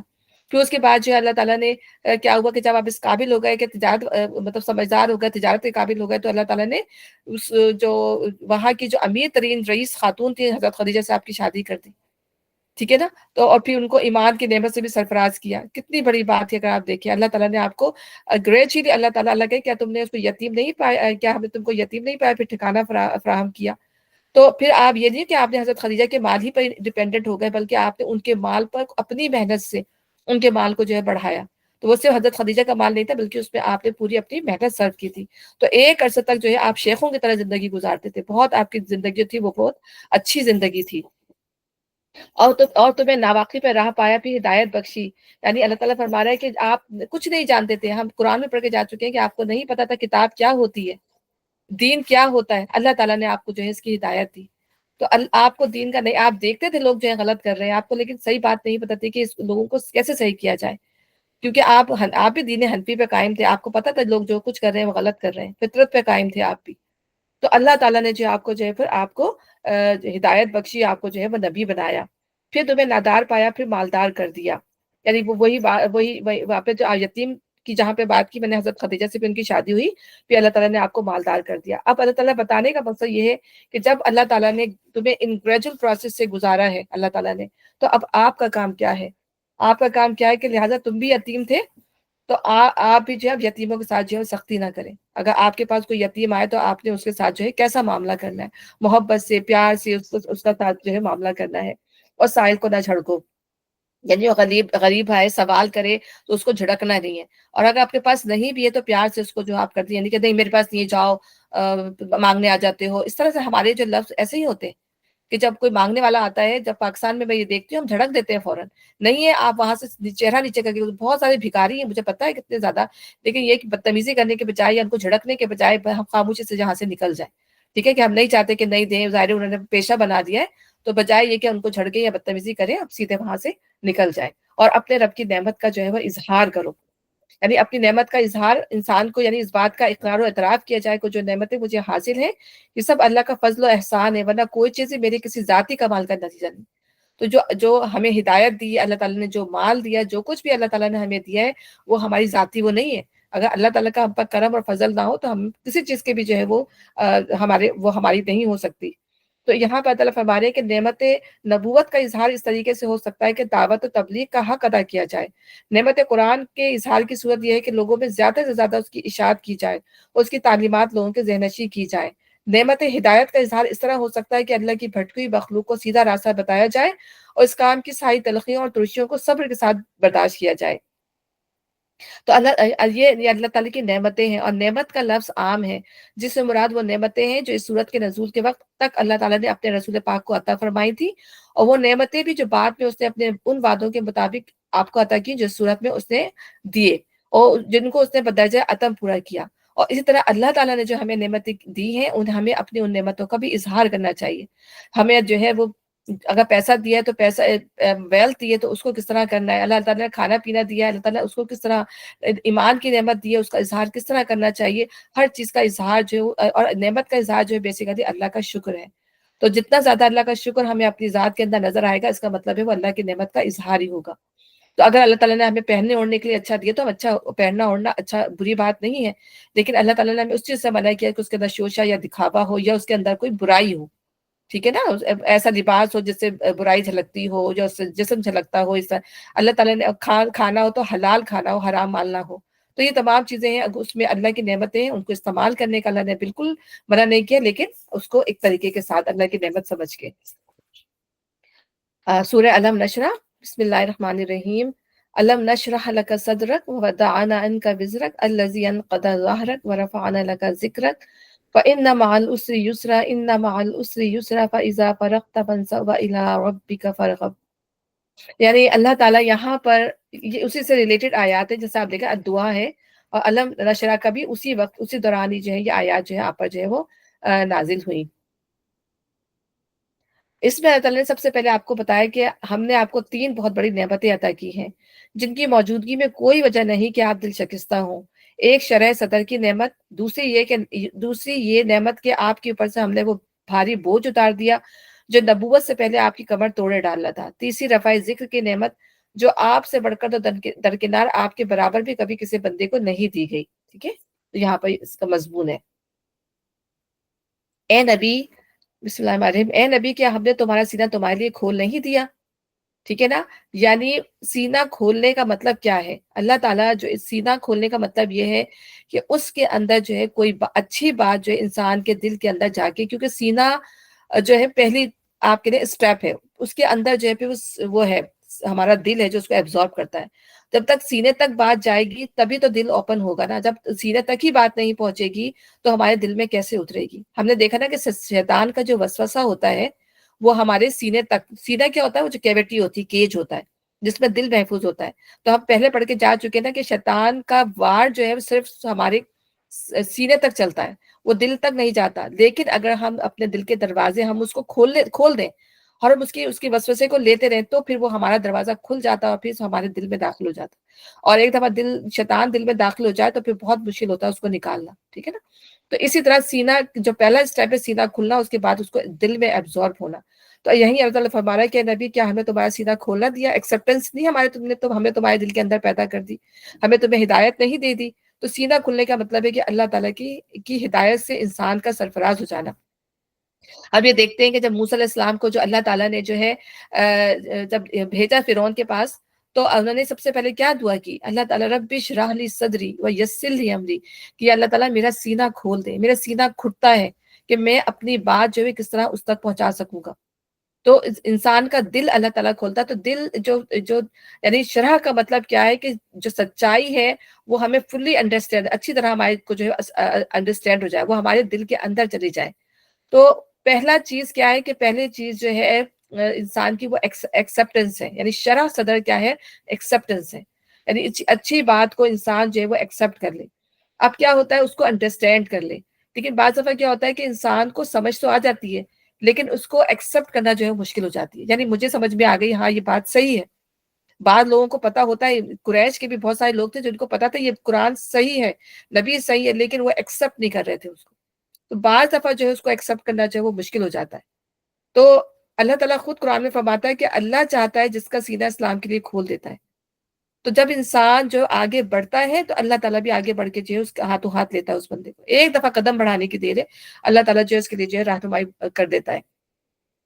لیکن بعض دفعہ بندے کو ایکسیپٹ، اب کیا ہوتا ہے جب انسان بعض دفعہ جو اس کو ایکسیپٹ بھی کر لیتا ہے، اب کیا کیا بندے نے، میں بتائی نا شرح صدر، تو سیدھے تک اب دل تک کیسے آئے گی، بعض دفعہ جو ہے بندہ اس کو ایکسیپٹ بھی کر لیتا ہے لیکن اس کے لیے عمل کرنا مشکل ہو جاتا ہے۔ اب میں نے اس کو مان لیا، ہاں قرآن میں تمام باتیں صحیح ہیں، میں نے مان لیا، اب میں کیا ہوا کہ اب میں جو ہوں میرے لیے مشکل ہو رہا ہے کہ میں جو ہوں اس پہ عمل کیسے کروں۔ سب چیزیں تو میں عمل نہیں کر پا رہی ہے، کچھ پہ میں عمل صحیح کر لیتی ہوں، کچھ پہ میں عمل نہیں کر رہی ہوں، ٹھیک ہے، تو عمل کرنا جو ہے مشکل ہو جاتا ہے، ٹھیک ہے نا۔ اور یہ انسان کے لیے اب یہ گریجول پروسیس ہے، اور یہ انسان کو اس کے لیے اللہ تعالیٰ سے دعا کرنی چاہیے کہ اللہ تعالیٰ جو ہے مجھے کمپلیٹ ہدایت دے، مجھے مکمل ہدایت دے، تاکہ میں اس کو ایکسیپٹ بھی کر سکوں، اس کو انڈرسٹینڈ کروں، اس کو ایکسیپٹ کروں، اور اس کو جو ہے پھر میں اس کو عمل میں بھی لیا، ٹھیک ہے نا۔ تو اللہ تعالیٰ جو ہے مجھے اس کو عمل میں لانے کی جو ہے وہ توفیق عطا فرمائے۔ تو یہ تمام چیزیں اللہ تعالیٰ نے نبی صلی اللہ علیہ وسلم کو یہاں بتا رہے ہیں۔ پھر اسی طرح ہم یہاں یہ بھی دیکھتے ہیں کہ پھر اللہ تعالیٰ نے جب نبی صلی اللہ علیہ وسلم کو جو ہے وہ شرح صدر دیا، نبی صلی اللہ علیہ وسلم کو کھلا سینہ دیا، تو ہم یہ دیکھتے ہیں کہ تمام ڈیفیکلٹیز اور چیلنجز جو تھی وہ آپ نے ایکسیپٹ کر لی، کہ انہیں پتا تھا کہ اب جو دین کا جو کام آپ کر رہے ہیں، اور جو بندہ بھی دین کا کام کر رہا ہوتا ہے اسے پتا ہوتا ہے کہ یہ چیلنجز جو ہیں اور یہ جو ہے ڈیفیکلٹیز ہیں یہ میرے راستے میں آئیں گی، مجھے ان ڈیفیکلٹیز سے گزرنا ہے۔ پھر انسان جو ہے ثابت قدم ہو جاتا ہے، اپنے آپ کو مضبوط کر لیتا ہے۔ اور اس میں دوسری چیز یہ بھی آ جاتی ہے، ہم یہ دیکھتے ہیں کہ غار ثور کے اندر جب نبی صلی اللہ علیہ وسلم جو تھے حضرت ابو بکر کے ساتھ تھے، ابو بکر گھبرا رہے تھے، وہ کہتے کہ ہمیں جو ہے یہ دشمن دیکھ رہے ہیں، بالکل سامنے تھے دشمن۔ تو نبی صلی اللہ علیہ وسلم نے کہا غم نہ کر، اللہ ہمارے ساتھ ہے۔ تو ایسی مطلب سخت اسٹیٹ کے عالم میں بھی جو ہے وہ جو صحابہ انبیاء جو ہوتے ہیں وہ بالکل ڈرتے نہیں ہیں، وہ بالکل ثابت قدم رہتے ہیں۔ تو یہ ہوتا ہے کھلنا جو ہے سینہ کہ انسان جو ہے وہ کسی معاملے میں بھی جو ہے وہ ڈگمگائے نہیں۔ تو اللہ تعالیٰ فرما رہے ہیں کہ ہم نے تمہارا جو ہے سینہ کھول دیا، وَوَضَعْنَا عَنْكَ وِزْرَكَ، اور ہم نے تم پر سے وہ بوجھ اتار دیا۔ وہ بوجھ جو ہے وہ دونوں قسم کا ہے، یعنی وہ بوجھ جو نبی صلی اللہ علیہ وسلم جو تھے وہ محسوس کیا کرتے تھے اپنی قوم کو دیکھ کر کہ کس غلطی میں، کس کوتاہی میں یہ مبتلا ہے، اور انہیں یہ سمجھ میں نہیں آتا تھا کہ اس قوم کو جو ہے، یا انہیں ظاہر گائیڈنس ابھی ان کو بھی نہیں ملی تھی نا، انہیں نہیں سمجھ میں آتا تھا میں کیا کروں، اور جو ہے وہ کہتے ہیں میں کس طرح سمجھاؤں۔ اور دوسری اس کی جو انٹرپریٹیشن ہے وہ یہ ہے کہ جب آپ نبی بن گئے، ٹھیک ہے نا، نبی بننے کے بعد جو ہے آپ پر اتنی ذمہ داریاں آ گئی تھیں کہ انہیں سمجھ میں نہیں آتا تھا کہ ان ذمہ داریوں کو میں کس طرح سے جو ہے وہ ختم کر پاؤں گا، یا میں کس طرح اللہ تعالیٰ کا پیغام پہنچا پاؤں گا۔ تو ڈر رہے تھے پروفیٹ صلی اللہ علیہ وسلم کہ میں کس طرح اس کو اکمپلش کر پاؤں گا۔ تو یہاں پر اللہ تعالیٰ فرما رہے کہ ہم نے تم پر سے وہ بھاری بوجھ اتار دیا جو تمہاری کمر توڑے ڈالنا تھا، اور تمہارے خاطر تمہارے ذکر کا آوازہ بلند کر دیا۔ یعنی وہ کام جو مشکل تھا نبی صلی اللہ علیہ وسلم کے لیے، یعنی اپنے آپ کو آگے بڑھ کر پیش کرنا، تو وہ کام جو ہے اللہ تعالیٰ نے مشکین سے کروا دیا، کہ جب انہیں پتا چلا کہ یہ کیا کہا آپ کو نبی صلی اللہ علیہ وسلم کو، ساحر ہے، جادوگر ہے، مجنون ہے، اور انہوں نے عرب کے گوشے گوشے میں یہ پیغام پہنچا دیا کہ نہیں اس شخص کی بات نہ ماننا، اس کی بات نہ سننا، تو انہوں نے نبی صلی اللہ علیہ وسلم کا نام جو ہے عرب کے گوشے گوشے میں پہنچا دیا خود ہی۔ تو اللہ تعالیٰ خود فرما رہا ہے کہ ہم نے کیا تمہارا جو ہے تمہارے خاطر تمہارے ذکر کا آوازہ بلند نہیں کر دیا۔ اور یہ چیز جو ہے نہ صرف اس وقت کی بات تھی، سارے اس وقت تو بالکل شروع کی آیات تھی، اور ہم یہ دیکھتے ہیں کہ بعد میں بھی اللہ تعالیٰ نے کتنا، یعنی اللہ تعالیٰ نے اپنے نام کے بعد جو ہے نبی صلی اللہ علیہ وسلم کا نام، کہ میرا رسول، میرا نبی، تو ہم جب بھی کلمہ پڑھتے ہیں اشہد ان لا الہ الا اللہ محمد رسول اللہ، تو اللہ کے نام کے بعد جو ہے نبی کا نام آتا ہے۔ تو اور اب جب اذانیں ہوتی ہیں، ہر وقت جو اذان ہو رہی ہوتی ہے دنیا کے ہر گوشے میں، ہر منٹ کے بعد جو اذان ہو رہی ہوتی ہے، اور محمد صلی اللہ علیہ وسلم کا نام جو ہے وہ گونج رہا ہوتا ہے۔ ہم درود و سلام نبی صلی اللہ علیہ وسلم پہ جو ہے ہر نمازوں میں بھیجتے ہیں، ہر وقت بھیجتے ہیں، نبی کا نام جو ہے وہ گونج رہا ہوتا ہے. تو اللہ تعالیٰ کہہ رہے ہیں کہ ہم نے تمہارا ذکر بلند کر دیا. کس طرح اللہ تعالیٰ نے ان کو جو ہے اس کے بدلے اللہ تعالیٰ نے کتنی بڑی اللہ تعالیٰ نے ان کو شہرت دی. بس حقیقت یہ ہے کہ تنگی کے ساتھ فراقی، اس کا مطلب بتانے کا مقصد یہ ہے کہ تنگی کے ساتھ فراقی بھی ہے، بے شک تنگی کے ساتھ فراقی بھی، یعنی ہر مشکل کے بعد جو ہے آسانی. کیونکہ انسان کو جو مشکل وقت جو ہے وہ بہت مشکل لگ رہا ہوتا ہے، وہ کہتا ہے کہ میں اس مشکل سے کیسے نکلوں گا. دیکھیے ہم دیکھتے ہیں کہ اگر وہ شعر بھی ہے کہ مشکلیں اتنی پڑی مجھ پہ کہ آسان ہو گئی. تو جب بندہ مشکلوں سے گزرتا چلا جاتا ہے تو اس کو بھی یہ مشکلیں نہیں لگتی. شروع میں ہمیں لگتا ہے کہ یہ مشکل ہے، جب جیسے فرض کریں ایک شخص کو ایک بیماری لگی ہوئی ہے، تو جیسی جب بندے کو ایک بیماری ہوتی ہے تو اس کو بڑا مشکل ہوتا ہے کہ اس کو کیسے جو ہے وہ برداشت کرے. لیکن ایسا سا وہ کیا ہوتا ہے جیسے فرض کریں کسی کو شوگر ہو گئی، کسی کو بلڈ پریشر ہو گیا، کسی کو کوئی پین ہو گیا، شیٹر کا پین جیسے کسی کو ہے، فرض کریں ہمارے دوست ہیں ان کو ہے. لیکن کیا ہوتا ہے کہ آہستہ آہستہ بندہ اس چیز کا اس کو برداشت کرنے کا عادت ہو جاتی ہے اس کو، تو مشکل اس کو آسان لگنے لگتی ہے. ٹھیک ہے نا. تو اللہ تعالیٰ فرما رہے ہیں کہ جب اللہ تعالیٰ مشکلیں انسان پر اسی لیے ڈالتا ہے کہ انسان پالش ہو جائے، اپنے آپ کو سدھار دے. مشکلات آتی ہیں، پریشانیاں آتی ہیں، مصائب آتے ہیں، لیکن اللہ تعالیٰ یہ کیوں ڈالتا ہے؟ تاکہ انسان جو پالش ہو جائے، اس کو بعد میں جو ہے اس کے لیے جو اللہ تعالیٰ آسانیاں پیدا کرتا ہے. اور یہ ہم دیکھتے ہیں کہ پھر جب یہ مشکلیں ہٹتی ہیں تو انسان کو جو ہے کتنی زیادہ جو ہے وہ آسانیاں لگنے لگتی ہے.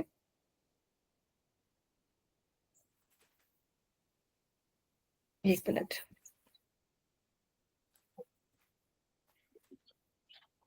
اس بات کو 2 مرتبہ دہرایا گیا تاکہ حضور کو پوری طرح تسلی دی جائے کہ جن سخت حالات سے آپ اس وقت گزر رہے ہیں یہ زیادہ دیر رہنے والے نہیں ہیں، بلکہ ان کے بعد قریب ہی میں اچھے حالات آنے والے ہیں. بظاہر یہ بات متناقض معلوم ہوتی ہے کہ تنگی کے ساتھ فراقی ہو، کیونکہ یہ دونوں چیزیں بیک وقت جمع نہیں ہوتی. لیکن تنگی کے بعد فراقی کہنے کے بجائے تنگی کے ساتھ فراقی کے الفاظ اس لیے استعمال کیے گئے ہیں کہ فراقی کا دور اس قدر قریبی کہ گویا وہ اس کے ساتھ چلا آ رہا ہے. اور تو ہم یہ دیکھتے ہیں کہ بعض خاندانوں میں بچے والدین جو تھے جیسے بہت غریب تھے، کتنے مشکلوں سے جو ہے وہ بچوں کو پلا بڑھا کے جو انہوں نے بڑا کیا ہوتا ہے، ان کو قرضے لے لے کے بچوں کو پڑھاتے ہیں. لیکن بعد میں کیا ہوتا ہے، وہی بچے ماشاءاللہ جو ڈاکٹر بن جاتے ہیں، انجینئر بن جاتے ہیں، اچھی پوسٹ ان کو مل جاتی ہے، اور وہ بچے کہاں کہاں کس کس منصب پہ نہیں پہنچ جاتے، اپنے والدین کو کہاں سے کہاں نہیں پہنچا دیتے. تو وہ جو مشکل وقت والدین نے دیکھا ہوا ہوتا ہے وہ ان کو اولاد کی صورت میں جو ہے اللہ تعالیٰ آسانیوں کے ساتھ جو ہے وہ دکھا دیتا ہے. ہم اپنی زندگی میں یہ چیزیں ایکسپیرینس کرتے ہیں تو اللہ تعالیٰ یہی بتا رہا ہے. اور 2 دفعہ اللہ تعالیٰ نے یہ بتائی کہ ہر مشکل کے بعد جو ہے وہ آسانی ہے. ہماری وہ ایک دوست بھی ابھی بار بار بچاری مجھے فون بھی کرتی ہیں، ہماری جاننے والی ہیں. تو ان کے اوپر ایک مشکل آ گئی، وہ بار بار جو کہتی ہے اب یہ مشکل جائے گی کیسے، وہ پریشان ہے، حالانکہ مشکل بہت سخت ہے اگر دیکھی جائے ان کی. تو وہ کہتی ہے کہ میں بہت دعا کر رہی ہوں، بہت دعا کر رہی ہوں، مجھے کوئی دعا بتائے. میں نے کہا اب جب مشکل آئی ہے تو ظاہر وہ اپنا ٹائم لے گی. ٹھیک ہے نا. دیکھیں ہم زندگی میں جو زندگی گزارتے ہیں کتنے آرام سے گزارتے ہیں نا. ہمیں اپنی جو ہم خوشحالی میں زندگی گزارتے ہیں تو ہمیں وہ چیزیں بری نہیں لگ رہی ہوتی. اچھا وہ گزر رہا ہے، دن رات اچھے گزر رہے ہیں، اور بہت سالوں گزر گئے اچھا گزر. لیکن جہاں مشکل آتی ہے تو 1 دن 2 دن 3 دن جو وہ ہم سے برداشت کرنا جو وہ مشکل ہو جاتا ہے. میں بھی اس میں شامل ہوں کہ اللہ یہ درد ہو گیا تو اب یہ کب جائے گا، یہ پریشانی ہو گئی تو یہ کب جائے گی. انسان کے اندر یہ ہے کہ انسان بہت جلد باز ہے کہ اس کو جو ہے پھر کہتا ہے دعائیں مانگتا ہے، پھر اللہ کے آگے گڑ گڑاتا رہے گا، اور یہ میری دعا بھی میرا خدا نہیں سن رہا، میری مشکل کیسے جائے گی. تو اللہ تعالیٰ یہ چیز اللہ میں بتا رہے ہیں کہ ہمیں جو ہے ناشکرہ، نا امید، مایوس نہیں ہونا اللہ تعالیٰ کی ذات سے، اور اللہ تعالیٰ کی ذات پہ امید کر کے کہ انشاءاللہ اچھا وقت بھی اللہ تعالیٰ ضرور دکھائے گا. پھر اللہ تعالیٰ بتا رہا ہے کہ وَإِذَا فَرَغْتَ فَانْصَبْ، یعنی بے شک لہٰذا جب تم فارغ ہو تو عبادت کی مشقت میں لگ جاؤ. یعنی عبادت کی مشقت سے مراد ہے کہ انسان فرائض سے اب فارغ ہو جائے تو پھر جو ہے اب نوافل پڑھ لے، قیام اللیل کر لے، قرآن پڑھ لے. یعنی جب آپ فارغ ہو جائے تو دوسرے اچھے کاموں میں لگ جائیں. یہ نہیں ہوا کہ بس آپ نے 4-5 وقت کی نماز پڑھی، اب آپ فارغ ہیں، آپ ٹی وی دیکھیں، ڈرامے دیکھیں، آپ ہر چیز کے لیے فارغ ہو گئے، آپ نے جو کچھ ریچولز کر لیے، اب آپ فارغ ہو گئے، اب آپ کو کوئی نیک کام نہیں کرنا. نبی صلی اللہ علیہ وسلم کو یہاں اللہ تعالیٰ تلقین کر رہے ہیں کہ تم ظاہر ہے نبی صلی اللہ علیہ وسلم کے دن میں بہت زیادہ جو تھے وہ کام تھے. آپ جو ہے دعوت اللہ کے لیے نکلے بھی ہوتے تھے، پورا دن مصروف رہتے تھے. پھر ظاہر آپ نے اپنے ازواج کو بھی ٹائم دینا ہوتا تھا، ان کے حقوق کا بھی خیال کرنا ہوتا تھا. تو ضرور اللہ تعالیٰ نے نبی صلی اللہ علیہ وسلم کو بہت زیادہ ذمہ داریاں دی ہوئی تھی. تو پھر بھی اللہ تعالیٰ آپ کو فرما رہے ہیں کہ جیسے ہی تم اپنے فرائض سے فارغ ہو، اللہ تعالیٰ کے جو ہے اس میں لگ جاؤ، قیام اللیل میں لگ جاؤ. اور اسی طرح قیام اللیل میں لگ جاؤ، اللہ تعالیٰ کے ذکر میں لگ جاؤ. اس طرح ہم بھی جو ہے ہم صبح سے اٹھتے ہیں تو ہمارے کیا کام ہوتے ہیں؟ ہمیں بھی کلیننگ کرنی ہے، ہمیں کوکنگ کرنی ہے، ہمیں گھر کی صفائی کرنی ہے، ہمیں بچوں کو بھی دیکھنا ہے، نہلانا دھلانا، دنیا زمانے کے کام ہوتے ہیں نا. لیکن ہم کیا ہوتا ہے کہ ان تمام کاموں کو کرتے ہوئے بھی جو ہے اللہ کو یاد کرنا ہے. اللہ اپنے فرائض بھی ادا کرنے ہیں، نوافل بھی ادا کرنے ہیں. تو اللہ تعالیٰ یہی فرما رہا ہے کہ جب تم تمام کام بھی ہماری ذمہ داری ہے، یہ بھی ہماری عبادت ہے، لیکن اللہ کے حق بھی ادا کرنا ہے. تو یہاں پہ یہی بات بتائی وَإِلَىٰ رَبِّكَ فَارْغَب. اور ایسے ہی مسلمان بن جانا ہے جیسے کہ ایک مومن ہوتا ہے نا، کمپس کی طرح ہوتا ہے. مجھے بڑا اچھا لگا جب میں نے سنا کہ کمپس کی طرح ہوتا ہے کہ اس کا نارتھ اور ساؤتھ کی طرف اس کا جو کمپس کا جو نڈل ہوتی ہے وہ وہیں جاتی ہے. تو جہاں بھی وہ ہو اس کا کمپس جو ہے وہی پلٹ کے آتا ہے نارتھ اور ساؤتھ کی طرف. تو مومن کا رویہ بھی یہی ہونا چاہیے کہ وہ جہاں کہیں بھی ہو پلٹ کے واپس جو اپنے رب کی حضور حاضر ہو جائے. وَإِلَىٰ رَبِّكَ فَارْغَب. اللہ تعالیٰ کی طرف جو ہے اور اپنی ہی طرف رب کی طرف جو ہے وہ راغب ہو جائے. یہ انسان کا جو ہے وہ طرز عمل جو ہے وہ ہونا چاہیے.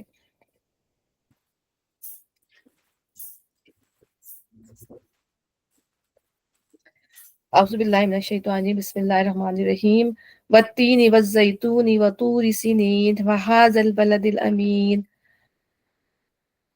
لقد خلقنا الانسان فی احسن تقویم ثم رددناہ اسفل سافلین.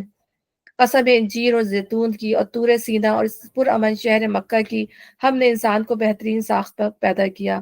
اللہ تعالیٰ نے یہاں پر 4 چیزوں کی قسم کھائی ہے: انجیر کی، زیتون کی، طور سینا کی اور پرامن شہر کی. دیکھیں اب یہاں پر جو ہے میں نے جو اس کی جو تشریح سنی، اس کی انٹرپریٹیشن سنی، پہلے جو میں پڑھتی تھی تو وہ یہ تھی کہ انجیر اور زیتون کی قسم جو ہے وہ جو درخت ہے انجیر اور زیتون کے بیسیکلی ان کی قسم کھائی ہے اللہ تعالیٰ نے.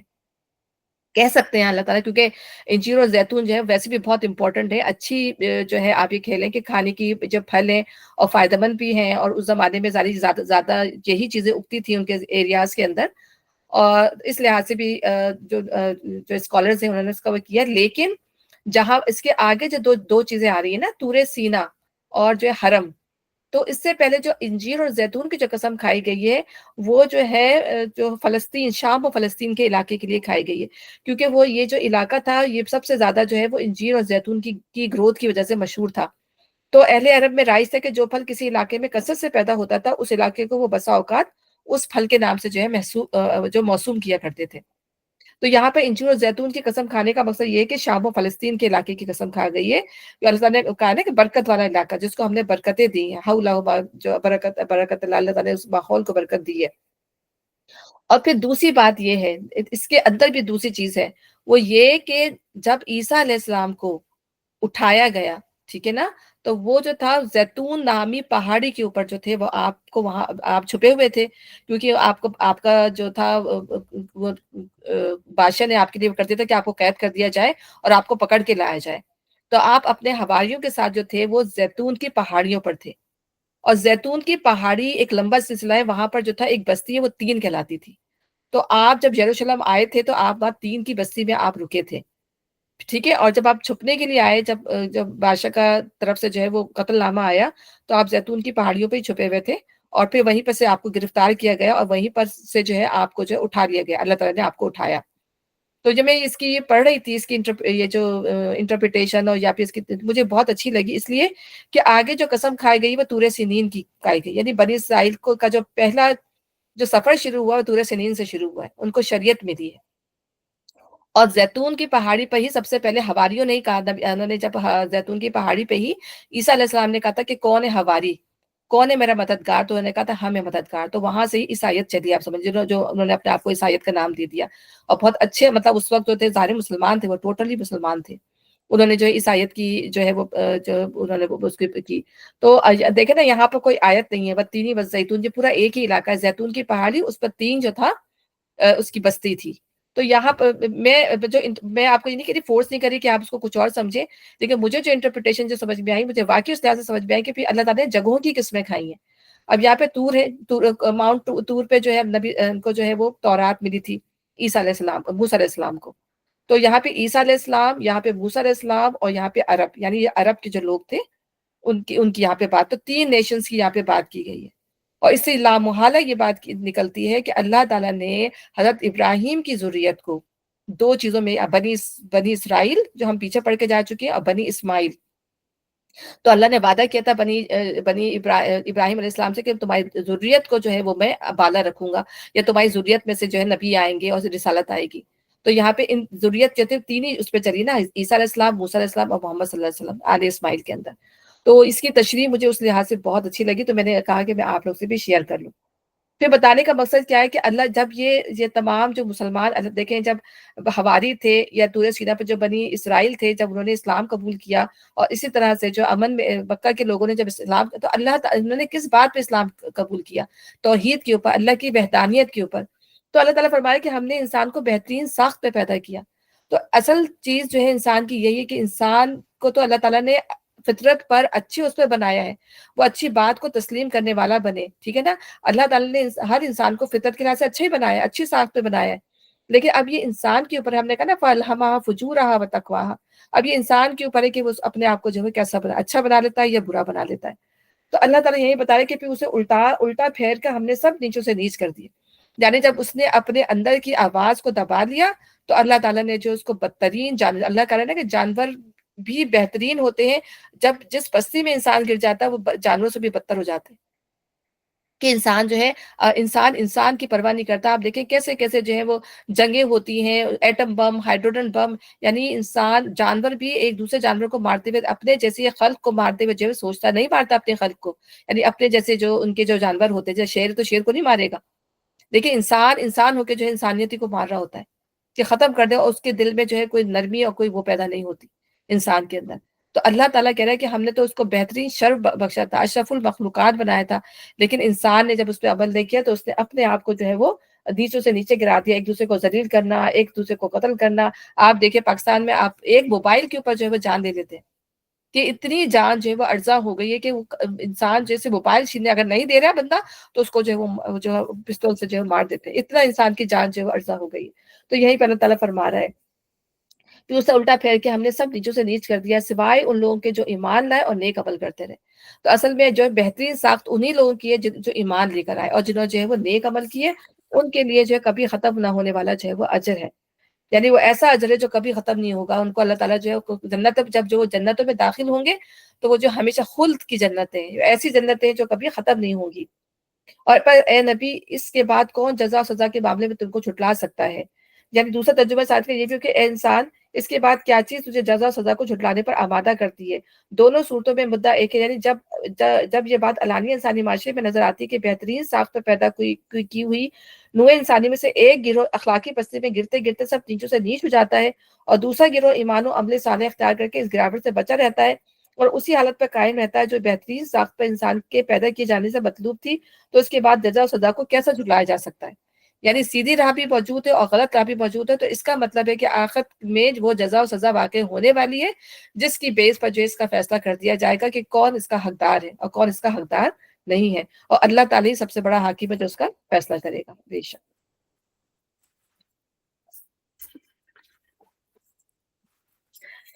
سورہ علق، بسم اللہ الرحمن الرحیم۔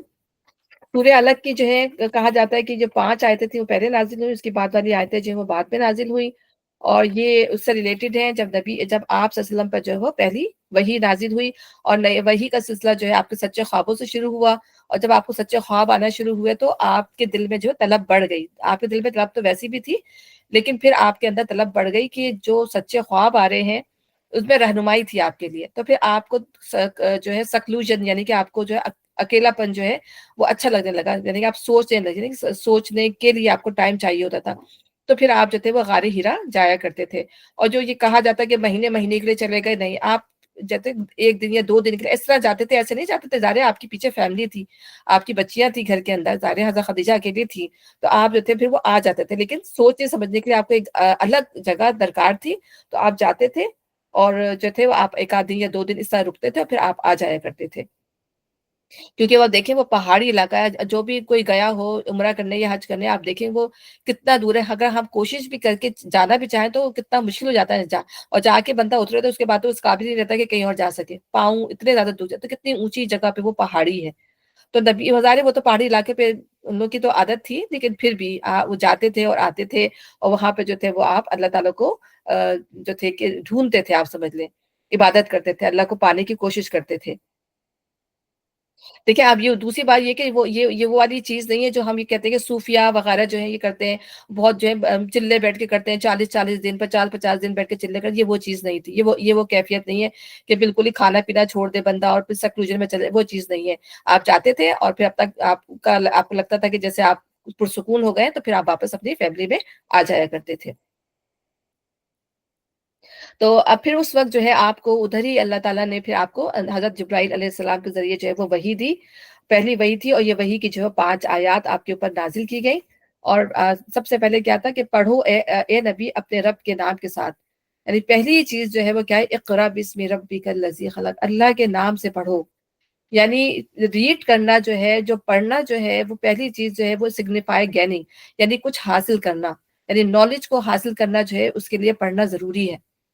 اب یہاں پہ یہ کہا جاتا ہے کہ اب کس طرح جب نبی صلی اللہ علیہ وسلم سے وہ کہہ رہے ہیں پڑھو، تو مودودی صاحب نے یہ لکھا ہوا ہے کہ ان کو شاید لکھی ہوئی چیز دکھائی تھی، یا لکھا ہوا دکھایا تھا کہ پڑھو، تو نبی صلی اللہ علیہ وسلم نے کہا میں نہیں پڑھ سکتا، 3 دفعہ پوچھا، پھر بھیج کر آپ کو جو ہے پھر انہوں نے، حضرت جبرائیل نے جو ہے وہ خود سکھایا کہ پڑھو اللہ کے نام سے۔ پھر آپ نے جو ہے کہا کہ میں نہیں پڑھ سکتا، میں نہیں پڑھتی، 3 دفعہ کہا، پھر آپ نے جو ہے حضرت جبرائیل نے آپ کے خود زبانی پہ جو ہے یہ وہی آپ کو بتائی۔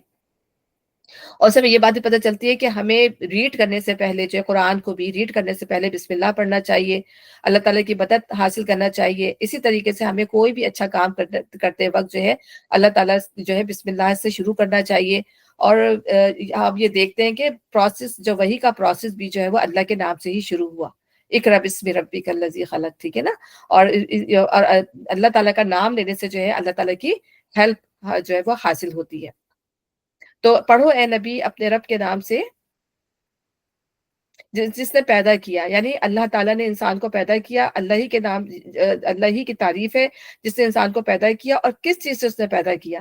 جمے ہوئے خون کے ایک لوتھڑے سے انسان کی تخلیق کی، جو ہم پڑھ کے جا چکے ہیں۔ الگ الگ کیا چیز ہے یہ بھی ہم پڑھ چکے ہیں کہ وہی اسٹکی، وہ جو بالکل معلق سی ہینگنگ سی چیز ہے، جو نطفے کے بعد جو ہے جب اسپرم اور ایگ جب ملتے ہیں تو نطفہ بننے کے بعد یہ چیز ہینگنگ کلاٹ کی صورت میں جو ہے ماں کے یوٹرس پہ چپک جاتی ہے، اور اس کے اندر جو ہے وہ بلڈ کلاٹ ہوتا ہے، یہ بیسیکلی بلڈ، اور بلڈ جہاں بھی ہوتا ہے وہ زندگی کی علامت ہوتی ہے۔ جب تک اس میں بلڈ نہیں ہوتا اس پہ زندگی کی علامت نہیں ہوتی، لیکن جب بلڈ آ جائے تو وہ زندگی۔ آپ یہ دیکھیں کہ ایک چھوٹا سا مچھر بھی ہوتا ہے تو اس کے اندر بلڈ ہوتا ہے، ٹھیک ہے نا، تو اس کو زندگی کی علامت کہا جاتا ہے۔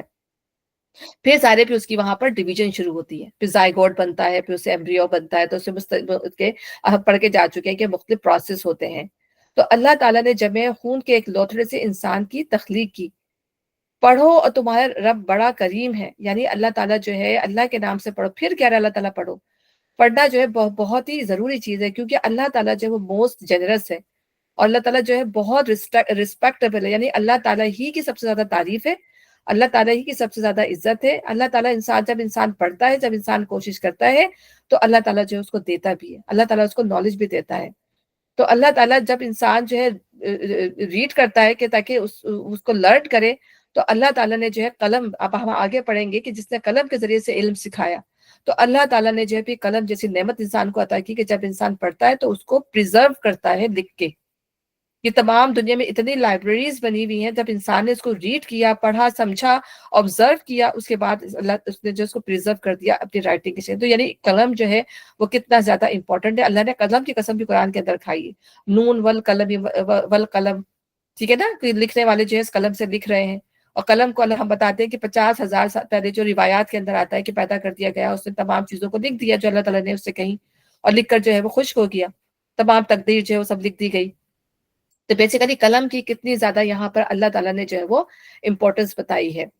پھر ہم یہ دیکھتے ہیں کہ پھر اللہ تعالیٰ فرماتا ہے کہ انسان کو وہ علم دیا جسے وہ نہ جانتا تھا، یعنی اگر انسان جو ہے وہ 2 چیزوں سے سیکھتا ہے، اگر دیکھیں آپ کہ ایک آبزرو کرتا ہے، یعنی ہم بچہ بھی کیا کر رہا ہوتا ہے، آبزرو کرتا ہے یا ایکسپیریمنٹ کرتا ہے، ٹھیک ہے نا، اس سے سیکھتا ہے۔ بچوں کو اب جو جیسے کنڈر گارڈن میں جو بچے ہوتے ہیں وہ کیسے سیکھ رہے ہوتے ہیں، یا تو وہ اپنی آبزرویشن سے یا وہ ایکسپیریمنٹ سے۔ بچوں کو کہتے ہیں لرننگ تھرو پلے کے ذریعے جو ہے نا بچے لرن کرتے ہیں، تو اسی سے بچے آبزرو کر رہے ہوتے ہیں، اسی سے بچے جو ایکسپیریمنٹ کر رہے ہوتے ہیں، اور اسی سے لرن کر رہے ہیں۔ لکھنا پڑھنا وہ زیادہ نہیں سکھاتے کنڈر گارڈن کے اندر، تو